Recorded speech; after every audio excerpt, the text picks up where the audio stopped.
वंदे पुरुषोत्तम।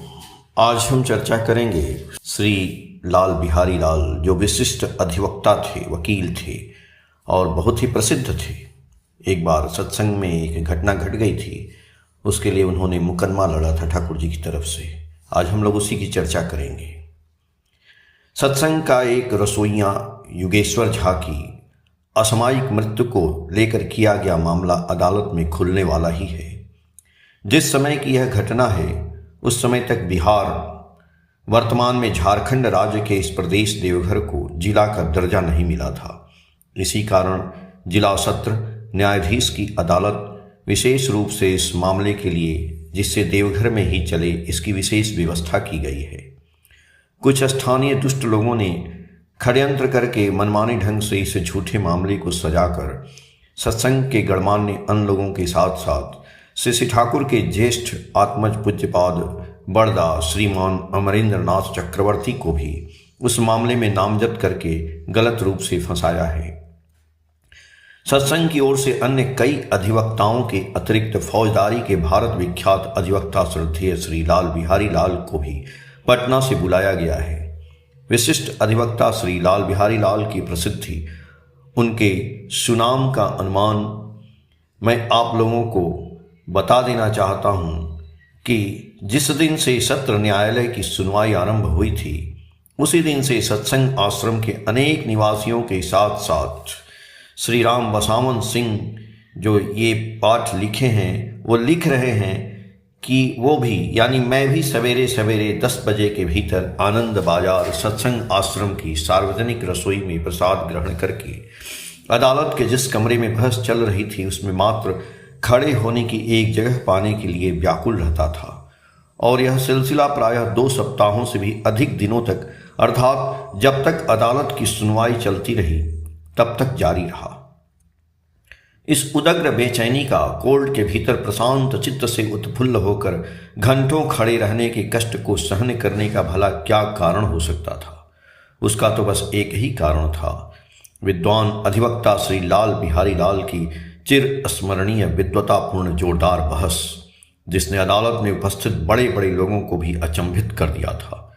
बीच बीच में प्रतिपक्ष के बड़े से बड़े मुख्य गवाहों को भी अपने प्रश्न करने के अद्भुत ढंग से विचलित करके, अशांत करके सत्य उगलवा लेने की उनकी विलक्षण प्रतिभा ने सबको विस्मित कर दिया था। प्रायः ही ऐसे अवसरों पर अदालत में श्रोता के रूप में उपस्थित हम जैसे सभी अपनी सहज मुक्त ठहाकों के विस्फोट को मुंह पर हाथ या रुमाल रखकर दबा लिया करते थे। अदालत की कार्रवाई में कोई बाधा नहीं पहुंचे तथा इसकी मर्यादा एवं गरिमा जिससे भंग न हो, इसका उपस्थित सभी सावधानी से ख्याल रखते थे। तो ऐसे ही थे हमारे विद्वान अधिवक्ता श्री लाल बिहारी लाल। आज ही अदालत में बहस का पहला दिन है। सत्संग के सचिव एवं अधिवक्ता श्री ज्ञानेंद्र विकास गोस्वामी अदालत के लिए प्रस्थान करने के पूर्व श्री लाल बिहारी लाल को श्री ठाकुर का दर्शन कराने के उद्देश्य से उनके निकट लेकर आते हैं। ठाकुर बंगला के दलान घर, वर्तमान में मेमोरिया स्मारक सौध के बड़े हाल घर में श्री ठाकुर अपनी सैया पर बैठे हैं। अपने जीवन में आज पहली बार श्री ठाकुर के दर्शन का सौभाग्य श्री लाल बिहारी लाल को मिला है। परम श्रद्धा सहित प्रणाम निवेदन करके वे अपने निर्दिष्ट आसन पर बैठते हैं। ज्ञानदा श्री ठाकुर को श्री लाल बिहारी लाल का परिचय देती हैं। बहुत दिनों के बाद अपने किसी परम आत्मीय के साथ मुलाकात होने पर आनंद का जो एक अद्भुत सिहरण होता है, श्री लाल बिहारी लाल को पाकर श्री ठाकुर का श्री मुखमंडल वैसे ही एक अपूर्व आनंद के आवेश से उज्ज्वल हो उठता है। आज कुछ विशेष बातचीत नहीं होती है, परंतु श्री ठाकुर के निकट से अपने निवास स्थान पर लौटकर सत्संग के सचिव श्री ज्ञानेंद्र विकास गोस्वामी से श्री लाल बिहारी लाल श्री ठाकुर के अपने क्षणिक दर्शन से संबंधित अपूर्व अनुभूति की जो बातें कहते हैं, वह सभी के लिए चिरस्मरणीय बन जाती है। युग पुरुषोत्तम श्री ठाकुर के दिव्य भागवत जीवन की एक ऐतिहासिक घटना के रूप में अंकित हो जाती है। इस घटना का संपूर्ण वर्णन दूसरे ही दिन सुबह ज्ञानदा स्वयं श्री ठाकुर के सामने उसी हाल घर में करते हैं। ज्ञानदा दयाल ठाकुर से कहते हैं, कल सुबह आपके निकट से लौटकर लाल बिहारी महाशय ने आपके क्षणिक दर्शन की अपनी अपूर्व अनुभूति की बात मुझसे कही। श्री ठाकुर के यह पूछने पर कि उन्होंने क्या कहा, ज्ञानदा तब बोलना आरंभ करते हैं। श्री लाल बिहारी लाल ने अपनी पहली अनुभूति आपकी आंखों के विषय में बताई। उन्होंने कहा कि ज्ञानदा, आप लोगों के कथा अनुसार क्रिमिनल केस, फौजदारी के सुनामी वकील होने के नाते तथा विशेष अपने सहज संस्कार के ही कारण मैं किसी भी व्यक्ति की आंखों को देखकर ही उसके व्यक्तित्व के विषय में बहुत कुछ अनुमान कर सकता हूँ। मैंने भारतवर्ष के अधिकांश सुप्रसिद्ध सिद्ध साधकों, महापुरुषों को निकट से देखा है। इस विषय में एक बात मैं अपनी संपूर्ण आंतरिकता के साथ सुनिश्चित होकर कह सकता हूँ कि श्री ठाकुर अनुकूल चंद्र जी की आंखों जैसी आंखें मैंने अपने पूरे जीवन में किसी के भी नहीं देखी। उनकी अपूर्व आंखों में मैंने जो देखा है, मैंने जो समझा, उसे भाषा में व्यक्त करने की क्षमता मुझ में नहीं है। केवल इतना ही कह सकता हूं कि वो आंखें मेरे साथ साथ संपूर्ण ब्रह्मांड को जैसे अपने आकर्षण में खींच रही थीं और मैं भी जैसे स्वयं को उस प्रभाव से मुक्त करना नहीं चाहता था। एक बात और ज्ञानदा, मैं अपनी संपूर्ण दृढ़ता सहित स्पष्ट रूप से यहाँ कह सकता हूँ कि कोई भी चमत्कार, जादुई अथवा मोहिनी विद्या इत्यादि मुझे कभी भी प्रभावित नहीं कर पाई है या उसका सम्मोहन मुझे कभी भी विचलित नहीं कर पाया है। पर हाँ, सहज प्रेम के प्रभाव से तो कोई भी बच नहीं सकता, मैं भी नहीं। श्री ठाकुर के सम्मुख उपस्थित हम सभी अभिभूत होकर ज्ञानदा के मुंह से श्री लाल बिहारी लाल महाशय की बातों का श्रवण कर रहे हैं और ज्ञानदा भी भाव विभोर होकर ये सब बातें बोले जा रहे हैं। श्री लाल बिहारी लाल की दूसरी अनुभूति की बात सुनते हुए ज्ञानदा कहते हैं, उसके बाद कुछ देर तक चुप रहकर लाल बिहारी महाशय पुनः बोलना आरंभ करके बोलते हैं कि ज्ञानदा, श्री ठाकुर जी में एक और बात जो मैंने देखी वह बड़ा ही अद्भुत एवं विचित्र है। ऐसा मैंने आज तक किसी भी सिद्ध साधक, महापुरुष आदि में न तो देखी न ही किसी से सुना या कहीं पर पढ़ा ही। जितने ही कुछ क्षणों तक आज मैं उनके निकट रहा एवं ध्यान से उन्हें देखा, मुझे लगा श्री ठाकुर जी की डबल पर्सनालिटी, दो व्यक्तित्व है। एक व्यक्तित्व है जो हम लोगों के साथ बातचीत, आचार व्यवहार, सुख दुख, शोक आनंद सब कुछ के साथ सांसारिक कार्यों में लिप्त है। इसके साथ ही साथ एक दूसरा भी व्यक्तित्व है जिसका इस संसार से या हम लोगों से कोई भी संबंध नहीं, बिल्कुल तटस्थ, निरपेक्ष। ज्ञानदा, मैं आपको क्या बताऊं, किसी एक व्यक्ति में बिल्कुल विपरीत दो व्यक्तियों का समावेश अन्यत्र दुर्लभ ही नहीं, असंभव सा है, जिसे मैंने अपनी आंखों से आज देखा। अपने विषय में भारत विख्यात अधिवक्ता श्री लाल बिहारी लाल की ऐसी भावद्वेलित अनुभूति की बात ज्ञानदा के मुंह से सुनकर श्री ठाकुर बस इतना ही कहते हैं, अमार विषय लोके जे की सब बोले ता आमी निजे ही बूझी ना। मेरे विषय में लोग क्या सब जो कहते हैं यह मैं स्वयं ही नहीं समझता।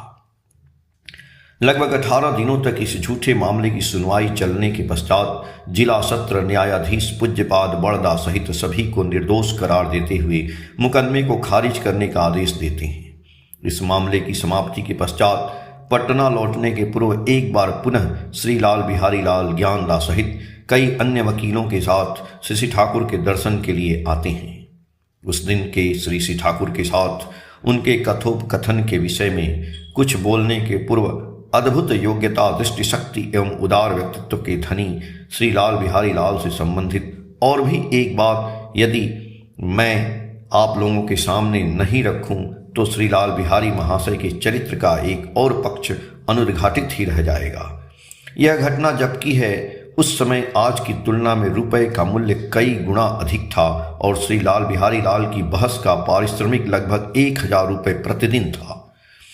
श्री ठाकुर के सामने ही ज्ञानदा ने चर्चा छेड़ दी कि श्री लाल बिहारी लाल ने लगभग 2 सप्ताह से भी अधिक दिनों तक अपूर्व बहस की एवं मुकदमे का अच्छी तरह से निपटारा करने में आप अपना अतुलनीय योगदान दिया, किंतु अब अपने पारिश्रमिक के रुपए लेने से बिल्कुल इनकार कर रहे हैं। वे कह रहे हैं कि यहाँ मुझे पारिश्रमिक नहीं, श्री ठाकुर का आशीर्वाद चाहिए। इसके बाद श्री ठाकुर के बहुत समझाने पर कि यह आपका पारिश्रमिक नहीं, मेरा आशीर्वाद ही है, उन्होंने वह रुपए आशीर्वाद स्वरूप ग्रहण किया। ये सब बातें इसके पहले ही हो चुकी हैं। अभी निश्चिंत होकर श्री लाल बिहारी लाल श्री ठाकुर के समक्ष बैठे हैं। कारण पहले दिन जिस दिन वे आए थे, केवल मात्र दर्शन प्रणाम करके एवं आशीर्वाद लेकर अदालत जाने की जल्दबाजी थी तथा बीच में मुकदमे की व्यस्तता के कारण श्री ठाकुर के सानिध्य लाभ का इन्हें अवसर ही नहीं मिला था। अतः आज संपूर्ण निश्चिंत होकर परम दयाल के निकट वे बैठे हैं। श्री लाल बिहारी लाल के प्रथम दर्शन की अनुभूति की बात ज्ञानदा ने श्री ठाकुर को जब सुनाया था, उस समय मैं भी यानी राम बसामन दा भी वहां थे तथा अपने कानों से वो सब बातें उन्होंने सुनी थी।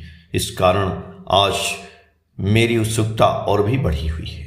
अतः अत्यंत तत्परता एवं एकाग्रता सहित मैं आज की होने वाली बातचीत एवं घटना का श्रवण एवं अवलोकन करने के लिए अत्यंत व्यग्रता सहित वहां उपस्थित हूँ। आज की बातचीत का शुभारंभ श्री ठाकुर के ही श्रीमुख से होता है।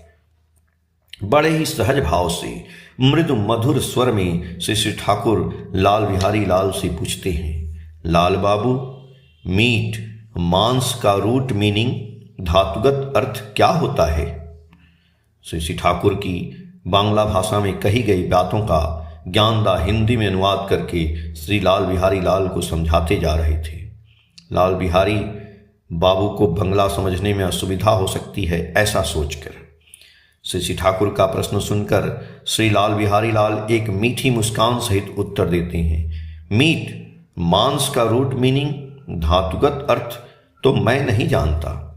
श्री ठाकुर के निर्देशानुसार डिक्शनरी देखा गया एवं उसमें जैसा अर्थ लिखा था उसके अनुसार मीट यानी मांस का रूट मीनिंग होता है बीफ गोमांस, मटन सुअर का मांस इत्यादि। इसके साथ साथ डिक्शनरी शब्दकोश में एक और भी अर्थ मिलता है जिसका मतलब था जीवन के लिए क्षतिकारक।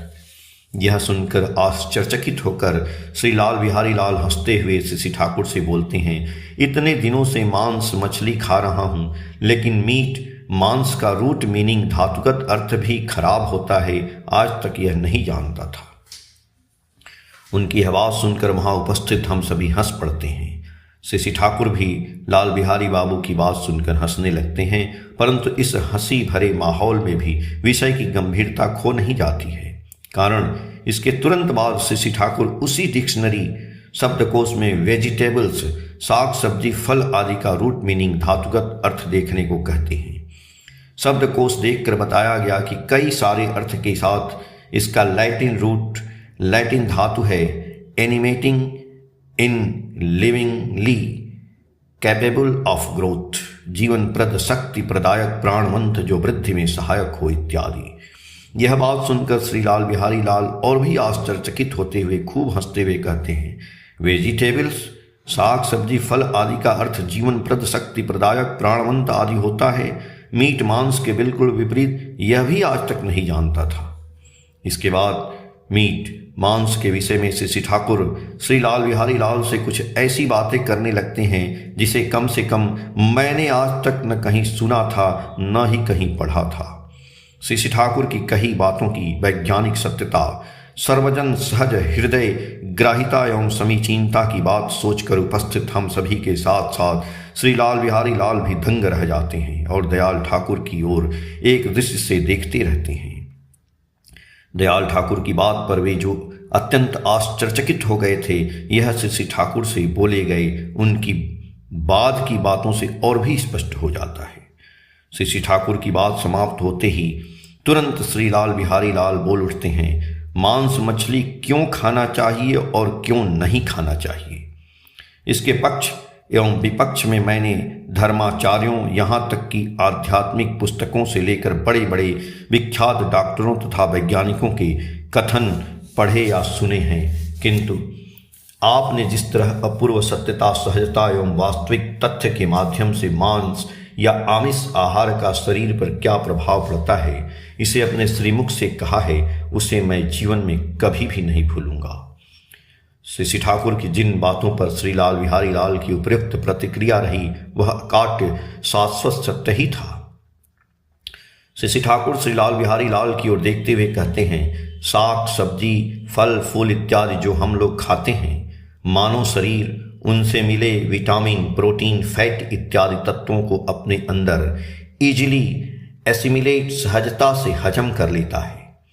फिर उसी साग सब्जी फल मूल घास पात को खाकर कोई भी पशु या जानवर, पालतू या जंगली, अपने एनिमल नेचर पशु प्रकृति के अनुसार विटामिन प्रोटीन फैट इत्यादि शरीर के अंदर तैयार करता है। पुनः पूर्व से ही उस पशु प्रकृति के अनुसार बने प्रोटीन आदि पदार्थों को मानव शरीर अपनी प्रकृति के अनुसार अपने अंदर एसिमिलेट हजम नहीं कर पाता है। उस पूर्व से ही तैयार एनिमल प्रोटीन जानतो प्रोटीन की अपनी विशिष्टता मानव प्रकृति की अपनी विशिष्टता के साथ द्वंद्व पैदा करती है, जिसे साधारण मनुष्य सहजता से पकड़ नहीं पाता है। परम दयाल ठाकुर आमिष आहार के कुफल के विषय में और भी कुछ बातें कहते हैं। आमिष खाद्य हत्या करके ही प्राप्त किया जाता है, किंतु मृत्यु के समय बचने के संग्राम में सेल्स कोष इतने ही एक्साइटेड उत्तेजित हो जाते हैं कि मृत्यु के बाद भी हाईली बॉइलिंग पॉइंट अतिमात्रिक उष्ण ताप मात्रा पर भी उस उत्तेजना में कमी नहीं आती है। अब चूंकि एनिमल सेल जानतो कोष को हजम नहीं कर पाता है, इसलिए उसे रिपेल प्रत्याख्यान करता है, और इस रिपेलिंग प्रत्याख्यान के कारण एक दूसरे के ऊपर डोमिनेट अधिपत्य करना चाहते हैं, जिससे एक कॉन्फ्लिक्ट द्वंद्व की सृष्टि होती है एवं एनिमल सेल जानतो कोष के अपने एग्जिस्टेंस अस्तित्व को कायम रखने के प्रयास में सेल डिवीजन कोष विभाजन में वृद्धि हो जाती है, जिससे रेजिस्टेंस पावर प्रतिरोध क्षमता में कमी आ जाती है। कारण शरीर के सेल्स कोष को कॉन्स्टेंटली अनवरत स्ट्रगल संग्राम करना पड़ता है। मनुष्य जब आमिष आहार करता है तब उसके शरीर के अंदर एनिमल सेल्स जानतो कोष और ह्यूमन सेल्स मानवीय कोष इक्वली एनिमेटेड एक जैसे संजीवित रहते हैं। मनुष्य के देह कोष की तरह वे भी बचने के संग्राम में रत होते हैं। दोनों के इस संग्राम के फलस्वरूप आमिष आहार से शरीर में टॉक्सिन विषक्रिया की वृद्धि हो जाती है। इन्हीं सब कारणों से मनुष्य की आयु घट जाती है। इस विषय पर श्री ठाकुर ने एक रक्षार्थ वाणी भी दी है, जो जीवन की रक्षा के लिए है। इस प्रसंग में बातचीत समाप्त होते ही श्री ठाकुर श्री लाल बिहारी लाल से पूछते हैं, आप आपान के पौधे को पहचानते हैं क्या? श्री लाल बिहारी लाल अपना सिर हिलाते हुए उत्तर देते हैं, नहीं। उस समय तक मैं भी बांग्ला भाषा समझने एवं बोलने पर भी आपान का अर्थ नहीं समझता था। सामने ही खड़े सतीश चंद्र दास श्री ठाकुर के नित्य सेवकों में से एक को श्री ठाकुर अतिशीघ्र एक आपान का पौधा लाने को कहते हैं। सतीश दा कुछ ही क्षणों में आपान का एक छोटा सा पौधा जड़ सहित हाथ में लिए श्री ठाकुर के सामने आ उपस्थित होते हैं। सतीश दा के हाथों में आपान के पौधे को देखते ही श्री लाल बिहारी लाल खुश होकर बोलते हैं, अरे यह तो मैं पहचानता हूँ, हम लोग इसे चिड़चिड़ी कहते हैं। श्री ठाकुर ने लाल बिहारी बाबू को जड़ सहित पौधे को पानी से अच्छी तरह धोकर पीसकर इसका सेवन करने के लिए कहते हैं। इसी समय एक और विशेष उल्लेखनीय घटना हो जाती है। श्री लाल बिहारी लाल जब श्री ठाकुर की सभी बातों को सुन एवं समझ लेते हैं, उसके बाद जब श्री ठाकुर सतीश दा से उस चिड़चिड़ी के पौधे को वापस ले जाने के लिए कहते हैं और सतीश दा भी उसे बाहर ले जाने के लिए उठकर खड़े होते हैं, उसी समय श्री लाल बिहारी लाल तत्क्षण अपने आसन से उठकर सतीश दा के हाथों से उस चिड़चिड़ी के पौधे को अपने हाथों में ले लेते हैं और कहते हैं, यह तो श्री ठाकुर का आशीर्वाद है, इसे मैं अपने साथ लेता जाऊंगा और इसी से प्रारंभ करूंगा। इसके तुरंत बाद श्री ठाकुर श्री लाल बिहारी लाल से पूछते हैं, आप मधु का व्यवहार करते हैं क्या? श्री लाल बिहारी लाल कहते हैं, नहीं। इस पर श्री ठाकुर उसी समय ज्ञानदास से कहते हैं, बौड़ो बऊ श्री ठाकुर की सहधर्मणी परमाराध्या से श्री बड़मा के पास जाकर कहो कि सुंदरवन का मधु जो उनके पास है उसमें से एक शीशी में अच्छी तरह से भरकर लाल बिहारी बाबू के लिए दे देंगी। ज्ञानदा उठकर श्री बड़मा के घर की ओर चले जाते हैं एवं श्री ठाकुर श्री लाल बिहारी लाल से कहते हैं, एक चम्मच मधु नियमित रूप से प्रतिदिन खाएंगे। इसके कुछ देर के बाद ही श्री लाल बिहारी लाल डबडबाई आंखों से श्री ठाकुर से विदा लेते हैं। श्री ठाकुर भी अपनी विह्वल आंखों से उन्हें तब तक निहारते रहते ही हैं जब तक कि वे आंखों से ओझल नहीं हो गए। उस दिन यह बात समझ में नहीं आई थी कि क्यों श्री ठाकुर ने श्री लाल बिहारी लाल के साथ अन्य कोई भी चर्चा नहीं करके मांस मछली आहार आदि मानव शरीर स्वास्थ्यप्रद सहज ग्रहणीय एवं जीवनीय शक्ति प्रदायक खाद्य वस्तुओं की ही चर्चा में उच्छ्वसित हो गए थे। उस दिन वहां उपस्थित शायद हम में से किसी ने भी इसकी कल्पना नहीं की होगी कि लगभग वर्ष भर के भीतर ही हम सभी के इतने प्रिय बन गए व्यक्ति श्री लाल बिहारी लाल हम सभी को छोड़कर संसार से चल बसेंगे। उनके दिवंगत होने के बाद ही हम लोगों ने दयाल ठाकुर के उस दिन की बातचीत के गुरुत्व का महत्व को समझा। जीवननाथ सर्वज्ञ भक्त वत्सल श्री ठाकुर अनुकूल चंद्र जी ने श्री लाल बिहारी लाल के आसन्न असमय दुखद निधन को अपनी सहज दृष्टि से समझकर उसके अवरोधक स्वरूप केवल मात्र अपनी कृपा दृष्टि अभिषिक्त अमूल्य विधि ही नहीं बताई, बल्कि प्रसाद स्वरूप उस अमृत को शीशी में भरकर भी दे दिया था।